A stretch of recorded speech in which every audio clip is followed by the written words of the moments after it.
अस्सलाम वालेकुम नाजरीन। आगाज किस्त में अर्तुगरुल मर्गन को आलंचक की कैद से आजाद करा लेता है और आलंचक के तमाम सिपाहियों को कत्ल कर देता है। इतने में पीछे से आलंचक और बेबोलाद सिपाहियों समेत पहुंच जाते हैं और अर्तुगरुल और इसके सिपाहियों को घेर लेते हैं। सबको घेरने के बाद आलंचक चालाकी से मुस्कुराता है। आलंचक कहता है ये यहाँ शेर का मुंह कहलाता है और जो शेर के मुंह में गिरते हैं टुकड़े टुकड़े हो जाते हैं। अर्तुगरुल बमसी के इंतजार में होता है और कहता है कि तुम्हें देर क्यों हुई। इसके बाद बेबोलाद तलवार को अर्तुगरुल की तरफ करता है और कहता है मैंने जिन्हें मारा मेरी तलवार इनके खून से दागदार है और अब ये तुम्हारे खून से दागदार होगी। अर्तुगरुल ने मुसलसल नजर अलबास्ती पर रखी होती है। अर्तुगरुल मुसलसल बमसी के इंतजार में होता है और अपने इर्द गिर्द देखता है। इतने में आलंचक बोल पड़ता है और कहता है बरके खान हमसे जो आखिरी चीज लेगा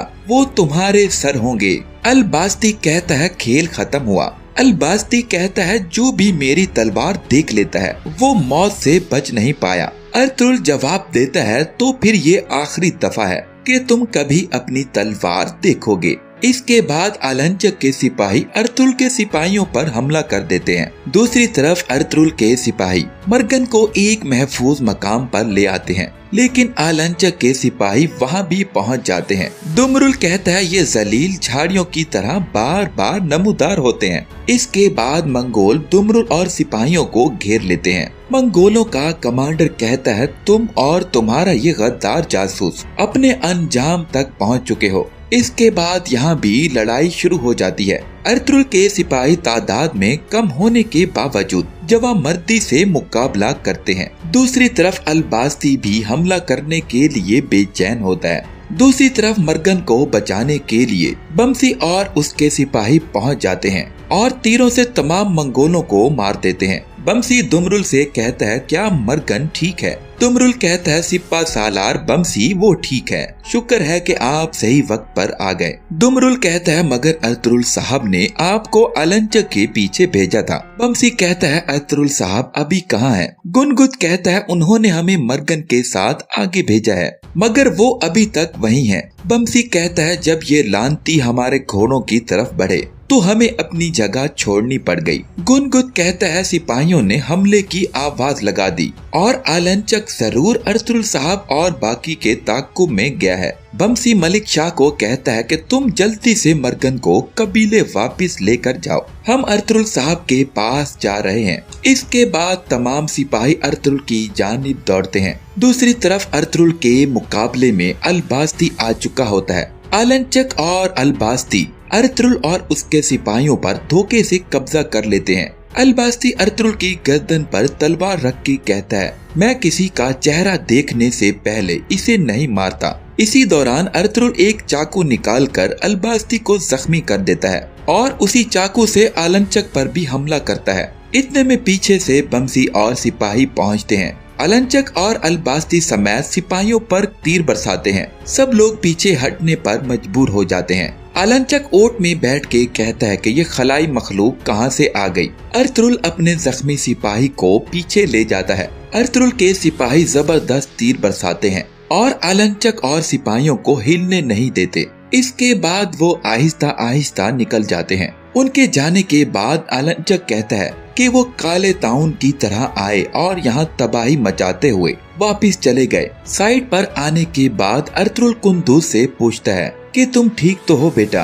कुंदूज कहता है मैं बिल्कुल ठीक हूँ, बर्दाश्त कर सकता हूँ, आप परेशान मत हो। बमसी कहता है भाई हमने मर्गन को सिपाहियों के साथ कबीले भेज दिया। अर्तुगरुल थोड़ा बमसी से नाराज होता है और जवाब नहीं देता। इसके बाद अर्तुगरुल कुंदूज को बताता है कि हमें मर्गन मिल गया, हमें इनकी जगह का भी पता चल गया, वो अब हमारे पीछे आ चुके होंगे। इसके बाद अर्तुगरुल सिपाहियों को कहता है कि हमें कुंदूज को कबीले वापस लेकर जाना है, चलो तेजी से निकलते हैं। इसके बाद तमाम लोग घोड़ों पर बैठ के कबीले निकल जाते हैं। बेबोलाद और आलंचक भी वहां पहुंच जाते हैं। बेबोलाद खुरों के निशान देख के कहता है कि वो इस रास्ते पर गए हैं, चलो तेजी से इनका पीछा करते हैं। इतने में आलंचक और सिपाही आगे बढ़ते हैं तो देखते हैं कि उनके बहुत से सिपाही मजीद मर चुके हैं। आलंचक खुरों के निशान देख के कहता है उन्होंने अपने घोड़े यहाँ खड़े किए और उन पर बैठ के निकल गए। अब हम इन्हें नहीं पकड़ सकते।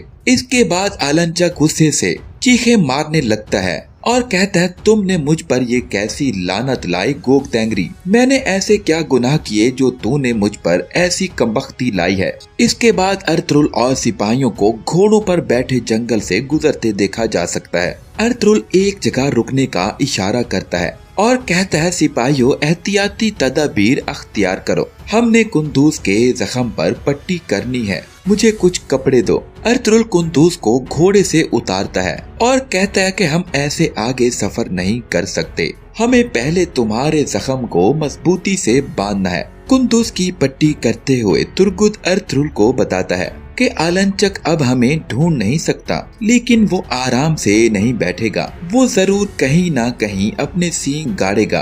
अर्तुगरुल कहता है, कला वो पहली जगह है जहां वो जाएगा, वो पहले इनके मिलने के फौरन बाद हमले की वजह से उन पर शक करेगा।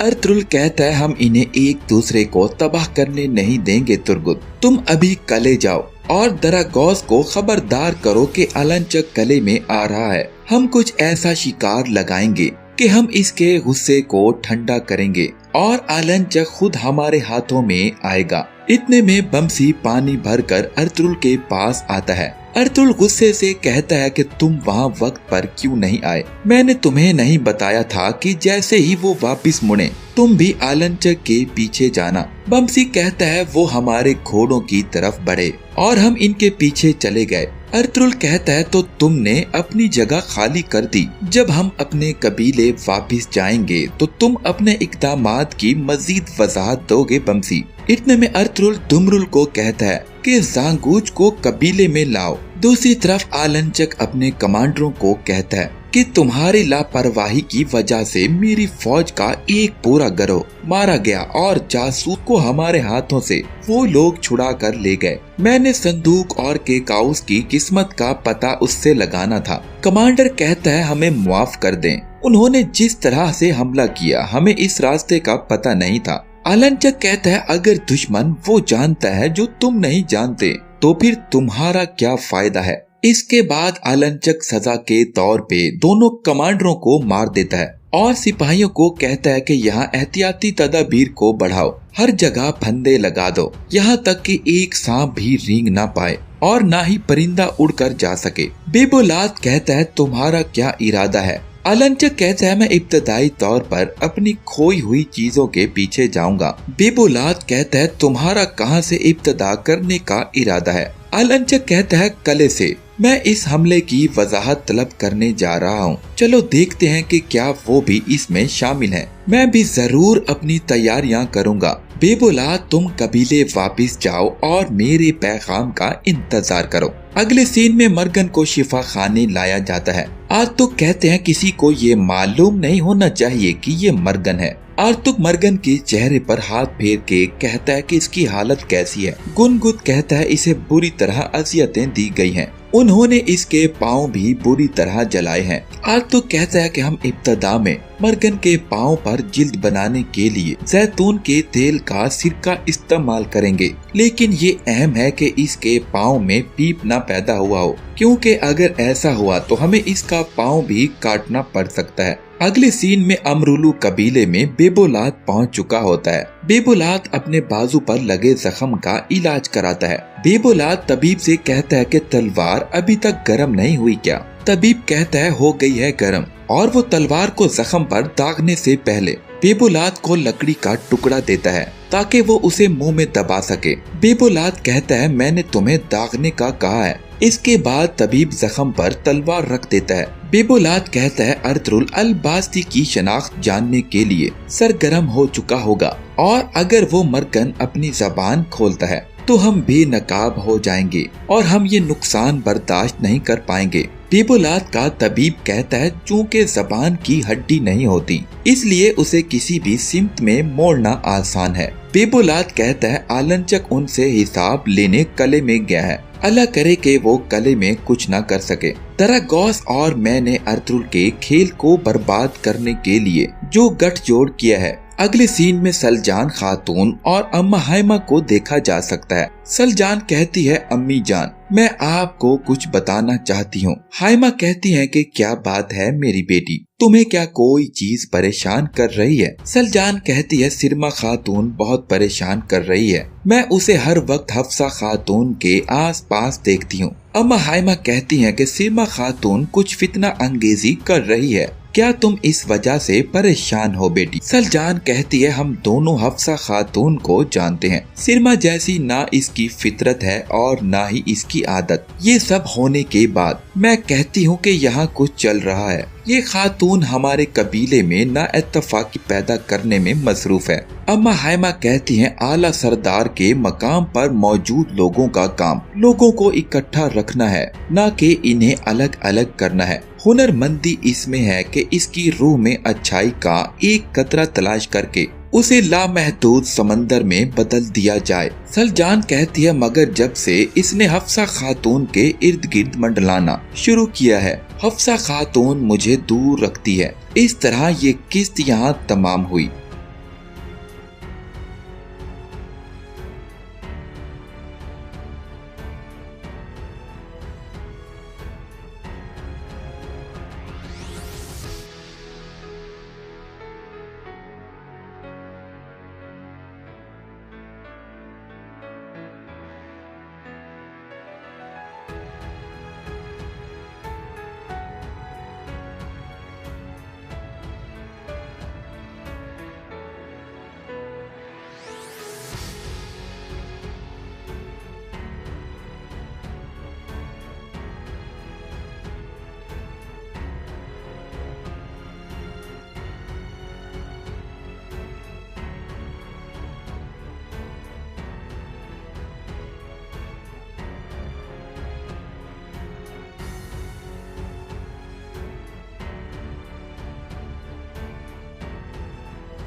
नहीं आता।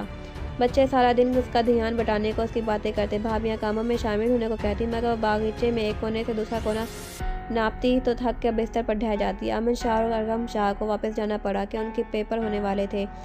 2 माह हो चुके थे इन्हें यहाँ आए हुए। वक्त कब से किसी के लिए रुकता है उसका बेरहम पहिया, किसी के दर्द का मरहम तो किसी के लिए सज़ा बन जाता है। ज़िंदगी अपने डगर पर चल पड़ती मगर उनका वक्त ठहर गया था। वो कहते हैं ना कि मरे को सब्र आता है, मगर जिंदा अपना बिछड़ जाए तो सब्र तो दूर की बात, इंसान खुद जिंदा लाश बन जाता है। 2 माह के अरसा बीत गया था मगर सामन शाह की नज़र दहलीज नहीं छोड़ती थी।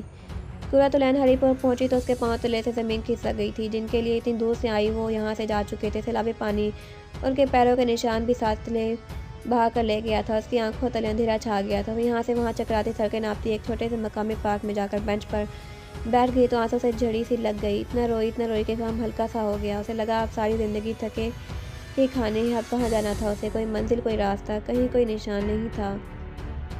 सब रास्ते, सब मंजिलें वक्त की आंधी की नज़र हो गई थी। हर तरफ गहरे अंधेरे की काली गहरी खाइयाँ मुंह में खोले से निकलने के लिए तैयार खड़ी थी और निकल भी गई थी। वही गुनाह से खुद को बचाने निकली थी और गुनाहों के गहरी अंधी खोई में गिर गई थी जहाँ से बाहर का कोई रास्ता नहीं था, सिवाय उसके कि वो अपनी मौत को गले लगा ली थी। मगर जहाँ वो थी वहाँ मौत का भी बिना इजाज़त आना मना था। तभी तो वो कई बार नाकाम हो चुकी थी। कदर का सूट पहने जिसकी असल रंगत भी अब बदवज़ा हो चुकी थी, वो एक कोठरी में बंद थी। बाहर की दुनिया देखी उसे 2 महीने गुजर चुके थे। 2 वक्त का खाना बेतहाशा मार ने उसकी खूबसूरती को गहना किया था। जब एक दिन उसे सर से पांव तक सजा कर एक खूबसूरत सजी सजाई सेज पर बिठा दिया गया था, क्या अब उसमें मार खाने की हिम्मत ना बची थी। उसका कोई दूल्हा नहीं आया था, उसका निकाह नहीं पढ़ाया गया, उसकी कीमत लगाई गई थी, उसकी रातों की कीमत मुकर्रर की गई थी।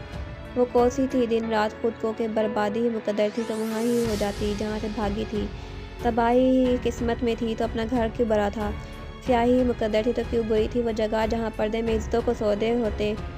वो चिल्लाना चाहती थी, रोना चाहती थी, मगर आंखों के सोते खुश्क हो गए थे। हलक से आवाज़ भी छीन ली गई। वो इज्जत थी जिसकी खातिर वो उस बेरहम दुनिया के हथे चढ़ गई थी। तभी उसने दरवाजे पर दस्तक सुनी, कोई अंदर आया। कोई सीधा चलता हुआ आ रहा था। मौत नहीं, मौत इज्जत की मौत, उसके वकार की मौत, उसके किरदार की मौत। कदमों की आवाज़ उसके करीब आती जा रही थी। बत्तियाँ अचानक गुल हो गई थी, सब आवाज़ें बंद हो गई। सुकून था नहीं, सुकून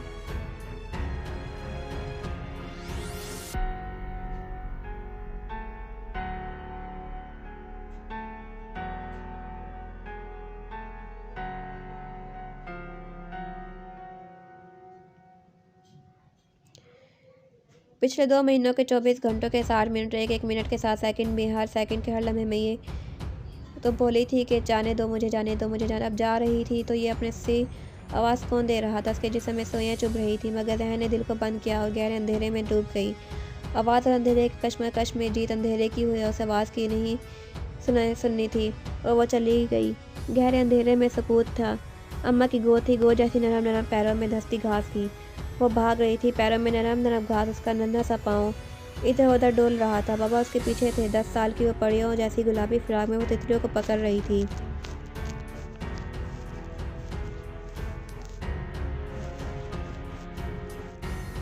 वो भाग रही थी जब हर तरफ से गिर्द उड़ने लगी। बाबा उसके पीछे नहीं थे। अब वो 6 साल की बच्ची रोने लगी, ऊंची आवाज़ में रो रही थी। उसकी तितलियाँ खो गई थी, जो एक से तितली पकड़ी हुई थी। जैसे ही उसने मुट्ठी खोली, उसकी हथेली पे खून था। वो जोर से चीखी, बाबा जान, मगर हर तरफ उठती हुई मिट्टी में सब कुछ खो रहा था। अब वो गहरे काले अंधेरे में थी। ये कोई कुआं था जहाँ वो कैद थी।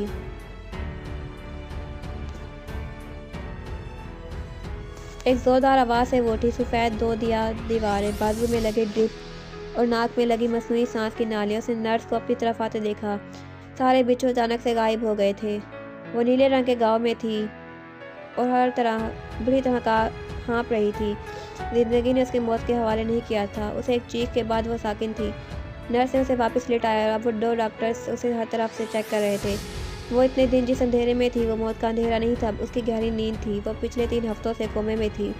उसका जिस्म इतना कमज़ोर था कि वो अपने बाजू तक नहीं ला पा रही थी। उस दिन जब उसे तैयार करवा कर सेज पर बिठाया गया था, तब से उसे अपनी तरफ कोई आता हुआ नजर आया था और वो उस चेहरे को देखकर दुनिया से अपना नाता तोड़ना चाहती थी कि उसका रात को कोई भी होता, मगर वो ना होता।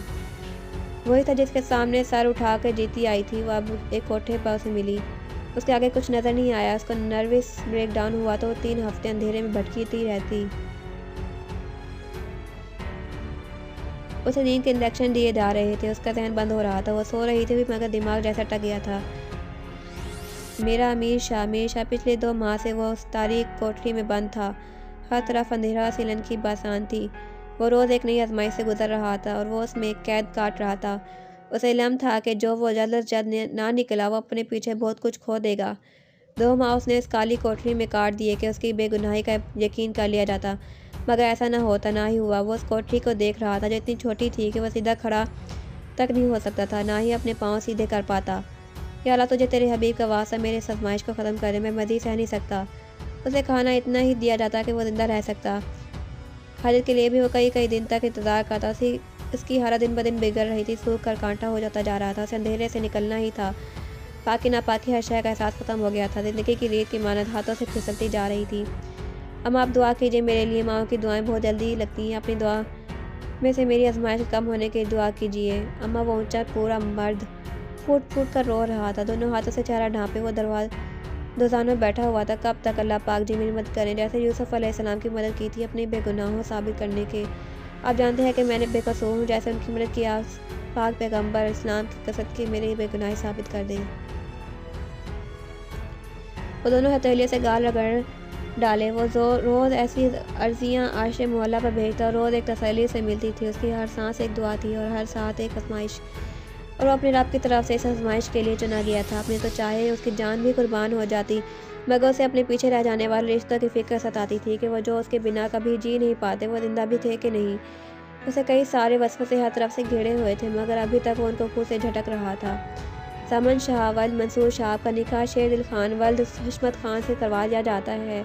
आपका कबूल है? उसने मुँह से इकरार नहीं किया, मगर साय हिलाकर अपनी राज़ी होने की तस्दीक की कि मुँह से बोले कि साकत नहीं रखती थी। निकाह खान दस्तखत के बाद रजिस्टर लेकर निकल गया। अरहम और रकम ने उसके सर पर हाथ रखकर कोई दुआ नहीं दी थी। बाप का शफकत भरा नहीं ही तो रखा था। मौलवी के मुंह से निकले हुए ये अल्फाज उसकी समातों पर पिघले हुए जैसे शीशे के माने लग रहे थे कि वह इनकार करने की जरूरत नहीं कर सकती थी। उसे अपने भाई पे यूं ही कुर्बान होता न था।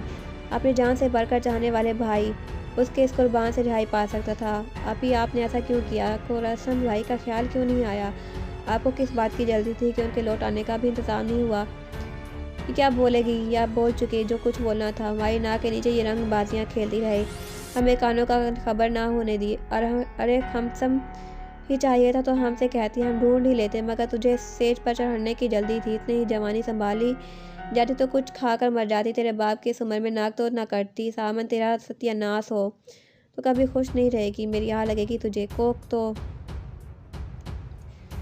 कोक तूने जो डंग मारा है ना, तो अरे माँ जाए कि कोई खबर आ लेने देती कि जिंदा है कि मर गई। अम्मा ने उसे दोनों हाथों से पीट डाला था और ऊंची आवाज़ में बैंड डालने लगी थी। दोनों भाभियां जो उसके नेक और शरीफ समझती थी, दोनों ही उसको बेनकस सुनाई थी। वो उसकी शक्ल देखने के भी रवादार ना थी। दोनों भाई जिन्होंने उसके चाह लाड के साथ के थे, आज मुंह मोड़े खड़े थे। एक बार वो इज्जत से इस घर से निकल जाए तो फिर जिंदगी भर उसकी शक्ल नहीं देखेंगे। वो बेबस लाचार बनी बैठी थी। अमन उसके कदमों के पास ज़मीन पर जोर दानों बैठी हुई सरापा सवाल थी कि उसके हयादार बहन ऐसे इज्जतों की दुश्मन निकली थी। वो बर्फ़ की तरह ठंडी और सर्द थी, रंगत में जर्दियाँ घुली हुई थी, मगर उसकी खाली साद आंखों पर किसी ने ध्यान नहीं दिया। किसी ने नहीं देखा कि मोहब्बत पा लेने वाली दुल्हन इतनी वीरान तो नहीं होती। उसके दिल की वहशत आंखों में आन समाई थी। दिल टूट कर रेजा रेजा हुआ था कि किसी को सुनाई नहीं दिया। आप ही आपने ऐसा क्यों किया? सिर्फ एक बार बोलने किसी ने मजबूर किया। बोले आप ही। फूट फूट कर रो रही। बोले ना आप ऐसा क्यों किया? सामन शाह ने अपने के हाथों को जोर से झटका। कितनी बार बोलूँ मोहब्बत करती हूँ उनसे, पता नहीं कब से, मगर असम को पता ना चले, इसीलिए ये शादी उसके गैर मौजूदगी में करवाना चाहती थी। बेहतर है कि मेरी खुशी में खुश नहीं हो सकती तो अम्मा की तरह बैन मत डालो। इतनी मुश्किलों से तो मुझे मिल रहे हैं। मेरा रूम उनकी मोहब्बत से लबरेज है। अपने नक को ठीक करते हुए बोल रही थी। एक बार मुझे साथ ले जाए तो पलट कर नहीं देखूंगी। तुम लोगों को मेरी खुशी से कोई मतलब नहीं होना। वो कभी चूड़ियाँ छेड़ती तो कभी झुमके सही करने लगती। वो सिंगार में इसके सामने पड़े हुए स्टूल पर बैठ गई। सामने पड़ा हुआ परफ्यूम उठाकर ढेरों ढेर खुद पर छिड़क लिया। वो जबरदस्ती मुस्कुराने की कोशिश करी थी। हमसे 10 गुना ज़्यादा अमीर है। वो जहाँ देखी है, उफ, मेरे साथ खड़े कितने जचेंगे वो। सामन शाह जो सिंगार में इसके सामने बैठी थी, अपने पूर सजे रूप को देखकर मुझसे सक उठी और सर हमने पड़े मेज़ पर टिका दिया। अरसम मेरा भाई, अरसम तू तो मुझे यकीन करोगे ना, तुम्हारी बहन ऐसा नहीं है।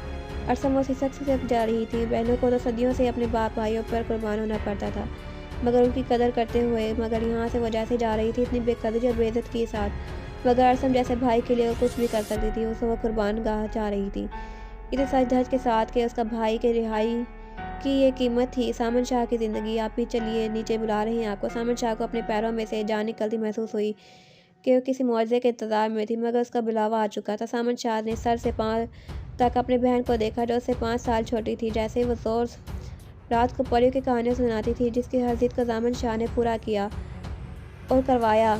सुर्ख सफ़ेद बली जैसी आंखों वाली, शहद रंगी वाली बालों। एक लम्हे को तो अमन शाह को सब कुछ बता देने को दिल किया, मगर अरसम की ज़िंदगी खतरे में पड़ जाती तो सामन शाह ने लबों के कफल और मजबूत कर लिया और दोनों बाहें फैलाई हुई उसकी तरफ देखा। अमन शाह भागकर बहन की बाहों में सिमाई थी। आप मुझे छोड़कर जाना ना जाए।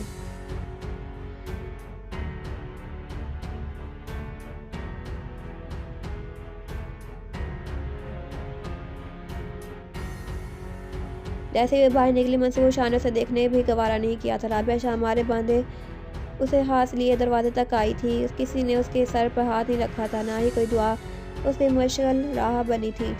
वह और बदुआओं में अपनी दहलीज पर कदम रखे खड़ी थी। इसलिए लोग बेटियों को जिंदा दफन कर लेते थे। वो सही करते थे, जैसे बेटियां उन्हें जीते जी मार देती हैं। उसने एक नज़र उन सबको देखा। ससुराली रिश्तों के साथ लैंड क्रूजर में बैठ गई थी। वो दोबारा यहाँ कभी ना आ सकेगी, वो जानती थी। इसीलिए तो सजा सा जिसम ही रुखसत हुआ था, रूह नहीं।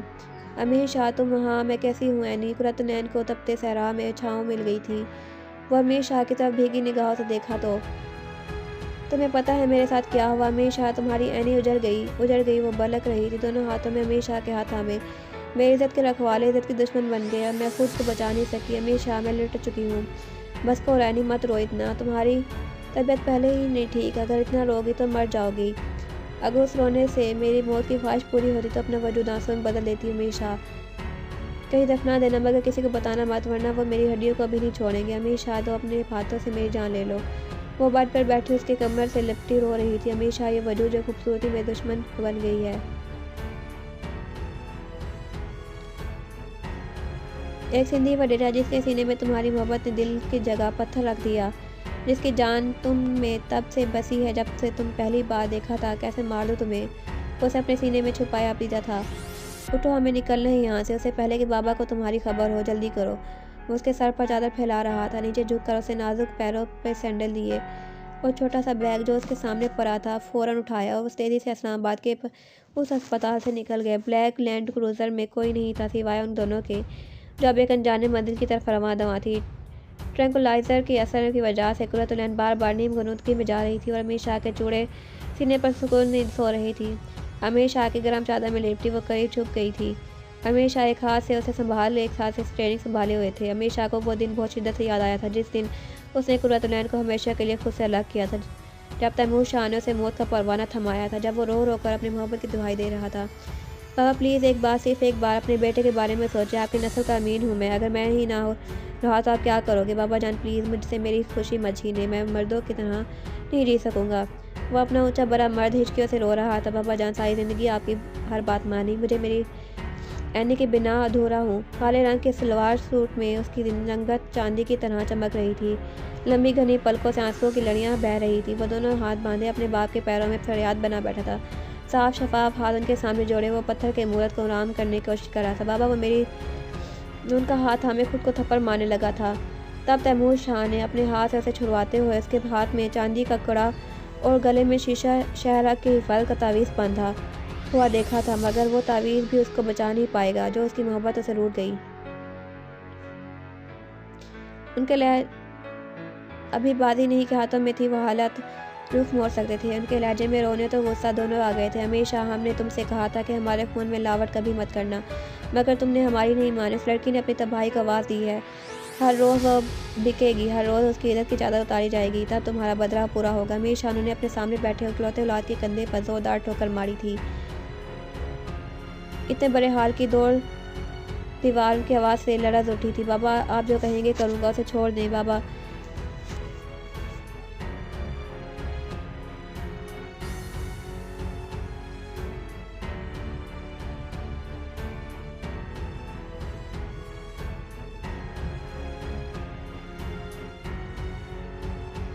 तैमूर शाह वो सांप था जो अपने बच्चे तक को नहीं छोड़ता।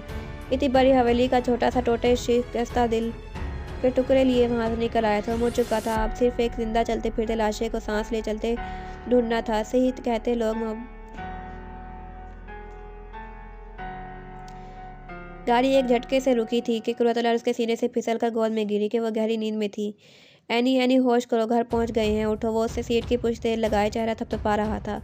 वो बोली हौले हौले नींद की वादियों से बाहर आ रही थी। घर आ गया। मीर शाह ने अपनी तरफ का दरवाज़ा खोला तो वो तेज़ी से बाहर निकल कर उसकी जानिब आया जो गहरे गहरे सांस ले रही थी। वो उसे 8वीं मंजिल पर मौजूद पेंट हाउस में लाया था। वो उसके एक बार खो चुका था, मगर अब वो ऐसा होने नहीं देगा। एनी को अपनी जान से भरकर तहफ़्फ़ुज़ देगा। साथ ही उसने फ़ोन को ऑन किया जो सुबह से बंद था। ऑन करते ही फ़ोन बजने लगा था। दूसरी तरफ सायरा शाह कुर्रतुलैन की माँ थी। मामी एनी मेरे पास है, वो महफूज है, आप उसके लिए आप परेशान ना हो। अब मैं हूँ, उसके सुबह से उससे निकाह करूँगा, आप दुआ कीजिए कि हमारे लिए, कहकर फ़ोन दुख कर एनी की जानिब मुतवज्जा हुआ जो उसके सामने खड़ी उसे देख रही थी। एनी मेरी ज़िंदगी। अमीर शाह ने दोनों हाथों में उसका चेहरा थामा था। तुम फ्रेश होकर आओ, खाना मंगवाता हूँ तब तक। ओके, वो तसल्ली देते हुए भाई की जानिब गया।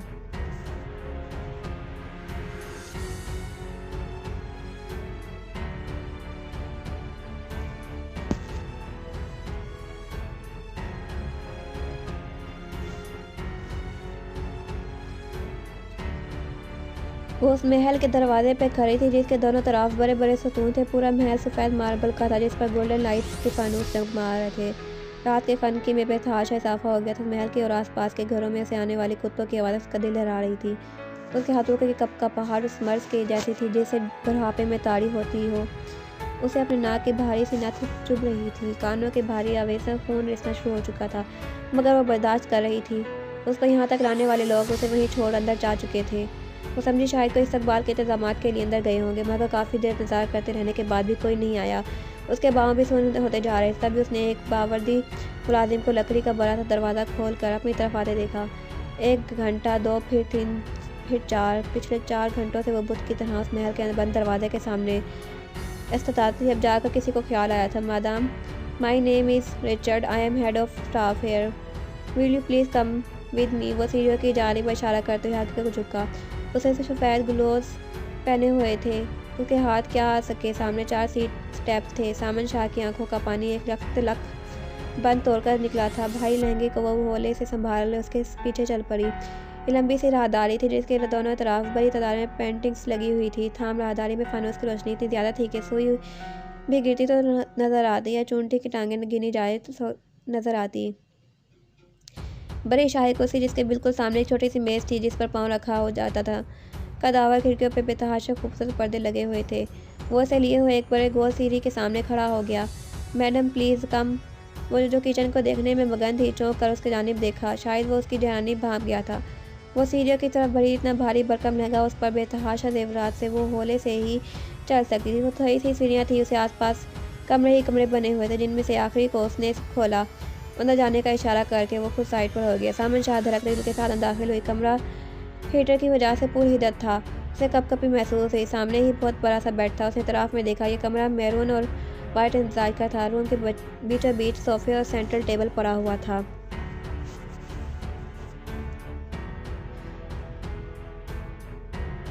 तभी उसे बैठे हुए 2 घंटे गुजर चुके थे। दरवाजे की नाब हिलती हुई महसूस हुई। कोई अंदर आ रहा था। वही था जिसने उसे रात फ़ोन किया था। अस्सलाम वालेकुम अस्सलाम। Welcome to my life Mrs Sherdil Khan, कैसी हैं आप? उम्मीद करता हूँ आप ठीक होंगी। वो आवाज़ सुनकर झटके से बेड पर से उठी थी। हाथों में पपड़े कंगन छनक से गए थे। वो तहय्युर ज़दा उसकी जानिब देख रही थी। शेरदिल खान किडनैपर राब, उसका शोहर, घनी मूछें जिन्हें सलीके से संवारा गया था, होंठ उससे ढके हुए थे। मेरा भाई कहाँ है? आपने जो कहा जैसा कहा वैसा ही किया है। वो एक सांस में बोली थी मगर काफ़ी देर चुप रहने की वजह से हलक सूख गया था कि आवाज़ धीमी ही निकली। अब तो अरसम को छोड़ दे। वह मिनमुनाई। सामन ने अपनी मेहंदी लगे हाथों को माफ़ी के अंदाज में जोड़ा। सुर्ख और गोल्डन कंट्रास्ट लहंगे में सर से पैर तक सोने में लदी हुई मम्मी गुड़िया लग रही थी। उसके दिल में एक गोना सा तो बिल्कुल अभी छोड़ देते हैं मगर एक वादे पर, या यूँ समझने के शर्त पर कि आपको सारी ज़िंदगी मेरी गुलामी करनी पड़ेगी, नहीं तो आपके भाई की गर्दन मुझसे दूर नहीं होगी। अभी जो चोट उसे दी है वो मेरी तकलीफ़ का 1% भी नहीं है। बाकी खमियाजा आप भुगतेंगी। जो जब वो आपको देख कर तड़पेगा तब मुझे सुकून मिलेगा। और समझे आए किसी की इज्जत खेलने का क्या मतलब होता है। मेरा भाई ऐसा नहीं है। अच्छा, बहुत यकीन है। वह आया मुस्कराया गया। मुझे अब कोई फ़र्क नहीं पड़ता। फ़र्क अब उस पड़ेगा जिसने मेरी इज्जत से खेलने की जरूरत की। वो अपने लिए मौत मांगेगा जब वो तुम्हें जीते जी दोज़ख में जलते हुए देखेगा। उसकी आंखों के सामने अंधेरा सा छा रहा था। उसने अंधेरे को हटाने के लिए हवा में हाथ मारा मगर लगता था सारी रोशनियां बंद हो गई हों। यहाँ उसकी बिनाई चली गई थी। तभी उसने कुछ बोलने की कोशिश की मगर एक लफ्ज़ भी मुंह से नहीं निकल पा रहा था। वो बहुत मुतमईन से सोफे पर बैठा था। अरसम शाह को ऐसी चोट लगा चुका था कि जिसका कोई मरहम नहीं था। उसके दिल पर ठंडी फुहार सी पड़ी उसकी बहन को हाथ बांधे देखकर। तभी वो लहरा कर ज़मीन पर गिरी। उसकी पहली रात की दुल्हन ज़मीन पर औंधे मुँह गिरी हुई थी। उसकी शब ज़फ़ाफ़ ऐसी होगी कभी सोचा भी नहीं था। कुर्रतुलैन जैसे ही मुंह हाथ धोने के वाशरूम में आई। ये इटालियन तर्ज का बाथरूम था जिस पर इम्पोर्टेड एक्सेसरीज लगी हुई थी। उसका घर भी तो ऐसा ही था, उसका रूम जहाँ वो शहजादे की तरह रहती थी। उसे अपना मुंह जलता हुआ महसूस हो रहा था। हाथ और मुंह रगड़ कर धोने के बाद भी उसका दिल फूट फूट कर रोने कर रहा था मगर अब वो रोना नहीं चाहती थी। तो जिसके साथ ही उसका दिल नहीं दुखाना चाहती थी। वो अब खुद खुश हो रहा था। यानी अभी आ जाओ यार। मुंह धोकर सीधी हुई। उसे शाहमीर को खनकती हुई आवाज़ सुनाई दी। वो बात हंस रहा था। वो धीरे से दरवाज़ा खोलकर बाहर आ गई। उसने टावल पकड़ा और मुंह थपाने लगी। खाना ले आया हूँ, ठंडा हो जाएगा। उसे छोड़ भी दो। शाहमीर उसके हाथ से तौलिया खींचकर स्टैंड पर फेंका। उसका नाजुक रहा था। हमें टेबल की तरफ आया। देखो क्या लाया हूँ, हम दोनों का फेवरेट चाउमीन। चाइनीज़ वो डिस्पोजल बर्तन से चीज़ें निकाल कर सामने रख रहा था। वो वाह, मुझे ये खाए हुए कितना अरसा हो गया था। चलो जल्दी करो, तुम्हारे हाथ की बनाऊंगी ना। हाँ, बमुश्किल मुस्कुराई थी। उसकी आंखों की चमक देखी बुझती जा रही थी। उसे अपनी आंखें जलती हुई सी लगी मगर वह खरा पानी अंदर आता नहीं कि वो उसे प्यारे इंसान की मुस्कुराहट छीन नहीं सकती थी। उसके बाद मेरे पास तुम्हारे लिए सरप्राइज़ है। मुझे पूरा यकीन है तुम्हें पसंद आएगा। वो चम्मच में नूडल्स लपेट रहा था। तुम इतना सारा खाना ले आए हो, तो खाएगा कौन? मैं और तुम सोने से पहले फिर से खाएंगे। पता है कि आज कितने दिन बाद खुशी से खा रहा हूँ। पहले तो सिर्फ ज़िंदा रहने के लिए खाता था। साथ ही वह चम्मच प्लेट में फेंका। उसके पास ही बैठी एनी के गले लगकर ज़ोर ज़ोर से रोने लगा। वो उसे क्या तसल्ली देता। अपनी बर्बादियों पे वो दोनों ही गम हल्का करने लगे। अम्मा वो सीधा होकर बैठा था। हाँ मेरे बच्चे, तो कहाँ चला गया था? अरसम कहाँ चला गया था हमें छोड़कर? बच्चे, तुझे ज़रा ख्याल नहीं आया अपने बूढ़ी माँ बाप का? अम्मा, उसने दोनों बातों से राबिया शाह को थामा था। अम्मा, मैं यहाँ कैसे आया? परसों शाम को कोई गाड़ी तुझे अरकम के दरवाजे पर फेंक गई थी, तब से तुम बेहोश था। उसने एक लम्हे को सोचा, शायद शेरदिल खान को उसकी बेगुनाही का यकीन आ गया। वो बहुत थकावट महसूस कर रहा था, तभी उसने तकिए पर सर रखकर आंखें मूंद ली। अम्मा, हम अरसम भा को आपका क्या बताएंगी? अमन शाह ने भाई के कमज़ोर से चेहरे पर नज़र डाली। कुछ नहीं, बोल देंगे कि सैलाब में बह गई। भूल कर भी कोई उस मनहूस का जिक्र नहीं करेगा, वो हमारे लिए मर गई। सना, तुम? राबिया शाह मंसूर शाह की तरफ देखते हुए बोला, मेरे बेटे पर उसका साया भी नहीं पड़ना चाहिए। आज से वर्षम के सोए वजूद पर नज़र डालकर वार्ड से बाहर आई और बाकी सबको अपने फैसले पर शामिल किया। वो सबसे इस बात पर मुत्तफिक थे, अरगम शाह को इस नज़र में पसंद की शादी इतना बड़ा जुर्म नहीं था, जबकि खुद भी इस बीमारी का शिकार थी। जैसे उसने आंखें खोली, खुद पर डॉक्टर को झुका हुआ था, जो उसका चेहरा थपथपा रहा था। Mrs Sherdil, are you all right? What are you feeling now? वो शिश्तांगेज में पूछ रहा था। मैं ठीक हूँ, उसने डॉक्टर के पीछे खड़े शेरदिल को देखते हुए बोला, जिसकी आंखों की लाली उसका दिल दहला रही थी। तभी डॉक्टर ने उसके बाजू पर सुई चुभाई। सी की आवाज़ उसके मुंह से निकलते निकलते दब गई थी। डॉक्टर से ट्रीट के शेर दिल खान के सामने हल्का सा झुक कर सलाम कर बाहर निकल गए। वो उस पर एक गहरा लो डालकर रूम में भी मौजूद एक दरवाजे के पीछे गुम हो गया। वो खुद को संभालते हुए उठी और रूम में आई थी, जहाँ उसका छोटा सा बैग एक कोने में धरा हुआ था। चारों तरफ दीवार घेर आईने लगे हुए थे। उसका सजा सजाया रूप अभी भी ताज़ा था। उसके आंखों का खारा पानी बंद तोड़ कर बाहर निकल आया। आज कितने दिन बाद वह वापस क्लास में आया था, जहाँ से वो उससे तीसरी रूम में बैठी हुई थी। काली चादर में सिर्फ नीली आंखें ही नजर आती। वो आंखों का कई साल से असीर था। भाई, हाय अरगम, कैसे हो यार? समरान की तरफ हाथ बढ़ाया। और यार, घर में सब कैसे हैं? अरसम भाई, आप कैसे हैं? ठीक है, हाँ सब ठीक है। उसने लम्हे के 10वें हिस्से में नज़र का रुख बदला था। वो नहीं चाहता था कि उसकी नज़रों की चोरी कोई पकड़े, कि उसकी पड़ी फिक्र की इज्जत और सलाम में कोई कमी आई है। हाँ सब ठीक है, हमारा यहाँ नहीं हो गया तो यहाँ चलाया। शुक्र है वह सही सलामत वापस आ गए। बास्केटबॉल की तैयारी कैसी है? वह धम से बेंच पर गिरा। कुछ तैयारी की भी कि नहीं? देख यार, अगर तू ये मैच जीत गया तो तुझे ऑस्ट्रेलिया की स्कॉलरशिप मिल सकता है। तो मेरा मान और जी जान कर लगा दे। तो वहाँ हुआ तो मेरा भी कुछ चांस बन जाएगा। मेरा बाप तेरी तरह अमीर नहीं और ना ही तेरे भाइयों की तरह आला अहदों पर है। मैं अकेला हूँ तो सारा बोझ मुझ पर, ना तो माँ के कंधों पर है। वैसे भी उस मुल्क में रखा क्या है? वो घूम फिर का वापस अपने टॉपिक पर आया कि पाकिस्तान से बहुत बुरा लगता था, और लगता भी क्यों ना कि हालात की चक्की ने उसे पीस कर रख दिया था। फर्स्ट टाइम क्लासेस लेता और शाम को कॉल सेंटर पर जॉब करता। 3 बहनों का बोझ सीना भारी किए हुए था। वह पिछले 2 साल से उसके साथ था। अब प्रोजेक्ट टीम का भी हिस्सा था, सो वो एक ही डेस्क शेयर करते थे। अरगम नज़र बचाकर उसे जाने में देखा, जहाँ अब कोई भी नहीं था। शायद वो पीरियड के न होने का सुनकर निकल गए थे। वो बिला ज़रूरत क्लास में या यूनिवर्सिटी में वक्त ज़ाया करने वालों में से नहीं था। चल कैंटीन चलते हैं, या तेरे बिना जो यूनिवर्सिटी ही सुनी हो गई थी। वो अपने बोले जा रहा, जबकि वो सब हस्बे मामूल सुनने पर इतफाक़ किया हुआ था। वो बहुत कम गौर रिजर्व था। पहले दिन जब अरगम ने समरान के साथ डेस्क शेयर किया था, अब वो 2 साल बाद उसी के साथ उसका जहन भटक रहा था। वो बेशक घर में ज़्यादा नहीं रहा था, भाई ने बहुत छोटी उम्र में ही बोर्डिंग भेज दिया था और अब वो यहाँ हॉस्टल में था। मगर उसे याद था सामन उसकी आप ही इसका कितना ख्याल रखती थी। जब भी वो घर में होता वो इसका ख्याल रखती थी। अब बेतहाशा मोहब्बत ने उसे मगमूम कर दिया था। कोई ये ज़ख्म किसको दिखा भी नहीं सकता था। उसकी जान से प्यारी आपी उसके अलावा सबको लिए मर गई थी। उसकी आंखों में मिर्चियाँ सी भर गई, मगर वो कमाल से जब्त कर गया उस ओहद के साथ कि वह आप ही से ज़रूर मिलेगा और वजह पूछेगा। वो कोल्ड ड्रिंक के सब के लिए बगैर मरी नक्ते को घूर रहा था, जब समरान ने उसकी तवज्जो अपनी जानिब की। आज उसे यहाँ आए हुए तीसरा दिन था। उस दिन के बाद शेरदिल खान अब कभी कमरे में नहीं आया। उसका खाना पीना रूम में ही मिल जाता था, इसलिए तब भी कमरे से नहीं निकली। कितने दिन की शादी थी ये? वह खिड़की के सामने पड़े सोफे पर सिमटी हुई थी। अगर ये निकाल देगी तो कहाँ जाऊँगी? वो रो पड़ी। सबकी बहुत यादें थी। वो कभी उनसे दूर भी नहीं हुई थी, मगर उसका कोई पुरसाने हाल नहीं था। मैडम, वो हेड सर्वेंट हाथ बांधे उसके सामने हैंगर में डिज़ाइनर लहंगा और ढेरी सारी ज्वेलरी के बॉक्सेस लेकर आता, जबकि उसके पीछे एक madam, tonight it's your reception, please get ready for date and she will help you to get ready. Madam, उसने पीछे खड़ी लड़की को तमाम चीज़ें पकड़ाए खुद बाहर निकल गया।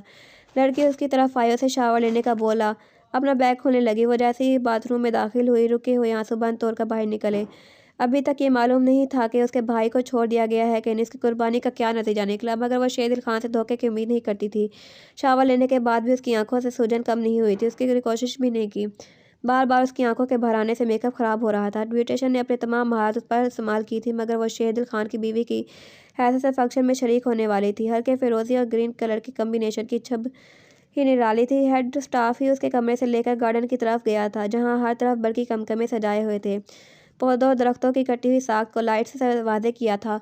नरम नरम से घास पर वो जैसे ही पाँव रखकर पाँव अंदर तक धंस गया, वो लड़खड़ा गई थी। तभी उसने अपने आप बचाने के लिए साथ चलते राजर को पकड़ना चाहा। उससे पहले वह एक मजबूत हाथ उसे थाम लिया। सामन शाह ने पलटकर उसे देखा। शेरदिल खान मुंह पे हल्की सी मुस्कुराहट लिए सामने देखकर सबके हेलो हाय का जवाब सर हिलाकर दे रहा था। ये कब आए मेरे साथ? वो तो उसे लिए हुए सामने बने फूलों के बने हुए स्टेज की जाने बढ़ा था।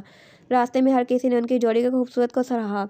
तभी सामने से एक खूबसूरत औरत ने आकर पहले शेरदिल को गले लगाया, फिर उसे बोली, तुम्हें बहुत किस्मत वाली है जो इतने प्यारे बेटी मिली थी तुझे। वो उन दोनों को माथे पर बारी बारी प्यार कर दुआएं दे रही थी। सामन शाह ने खुद को बहुत कंट्रोल किया कि वो अपना अम्मा की याद और लम्बस ताज़ा हो गया था। तभी शेरदिल खान ने उसे स्टेज पर बिठाने के लिए हाथ आगे बढ़ाया, जिसे सामन शाह ने डरते हुए थाम लिया। वो सोफे बैठा कर खुद कोट के निचले बटन खोलकर उसके बिल्कुल साथ टिक गया, और सामन शाह की सांसें भी रुक गई कि वो बिल्कुल साथ चिपक कर बैठा था और पोज बना बनाकर तस्वीरें बनवा रहा था। कभी कंधे पर हाथ रखता तो कभी खुद अपने साथ लगाकर खड़ा हो जाता। जो कोई भी स्टेज पर इन्हें मिलने आता, वो दोनों खड़े होकर मिलते, तस्वीर बनवाते। खाना लग चुका था, अब वहाँ इक्का दुक्का ही लोग थे बाकी। मेरा भाई कहाँ? उसने हिम्मत करके पूछ ही लिया था। शेरदिल ने जिन नज़रों से उसे देखा था कि वह नज़र उसकी रूह तक भी खप गई थी, और खासी तेज तंजिया नज़रों से देखते हुए बोला, छोड़ दिया। वो सर झुकाकर सुकून का सांस लिया था। वो आज घर आया था। अम्मा, सामन कहाँ है? मुझे लगा घर होगा, मगर वो तो यहाँ भी नहीं। कहाँ है सामन? वो बेटा जिस दिन तुम गायब हो गए थे, उस दिन गांव में सैलाब आ गया था। वो पानी के साथ बह गई हो, हम उसे बचा नहीं सके। राबिया शाह ने झूठी पलों से आंखों के सोते खुश किए, जबकि असम शाह के तो ज़मीन आसमान घूम गए थे। नहीं नहीं, ऐसा नहीं हो सकता, सामन नहीं मर सकती। Good morning my love. वो विंडोज़ के पर्दे सरका रहा था। जल्दी उठो, कितना सोती हो? अभी तक कादल नहीं गई तुम्हारी? वो उसके माथे पर आए बाल हटाकर उसे नरमी से सहला रहा था। नाश्ता आ गया है, पेट में चूहे नाचने कर लगे हैं। वो उठकर अपने खुले बाल समेटने के लिए कैसे उठाकर लगाने लगी थी कि अमीर शाह की आंखों में धनक की सब रंग उतर आए थे। उसने लंबी सांस ली और नाश्ता डब्बों में से निकाल कर प्लेटों में डालकर उसका वेट करने लगा था। ओ यार, आज भी तुम इतना टाइम लगाती हो। मानता हूँ कि बाथरूम में तुम्हें बहुत पसंद है कि जनाबा को इतना तन्हाई मिल जाती है अपने हुस्न को मज़ीद निखारने में, मगर मेरे जैसे कमज़ोर दिल को तो आप पहले से ही घायल कर चुकी हैं। तुम भी बस वो बिलश कर गई थी, आज तुम शर्माना शुरू कर दो। उफ, उस नाजुक से दिल पे इतने तीर मत चलाओ, नाश्ता करो तुम्हारा। वो नाश्ते पर झपट पड़ा था, जबकि कुर्रतुल उसे देखते हुए मुस्कुरा रही थी। तुम कभी नहीं सुधरोगे मेरे। उफ मीर, एक बार फिर से कहो ना। क्या मीर? तुम्हारे मुंह से अपना नाम सुनकर लगता है कि जैसे कोई शायर हो। उफ अल्लाह, बस करो कि जैसे तुम्हारी मर्जी, लेकिन तुम्हारा सरप्राइज़ तैयार है। अच्छा, क्या है? किधर है?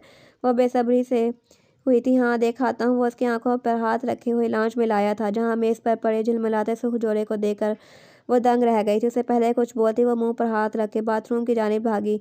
शामिर दंग रह गया था। उसे क्या हुआ? और वो ही हुआ था जिसकी वजह से घर से भागी थी।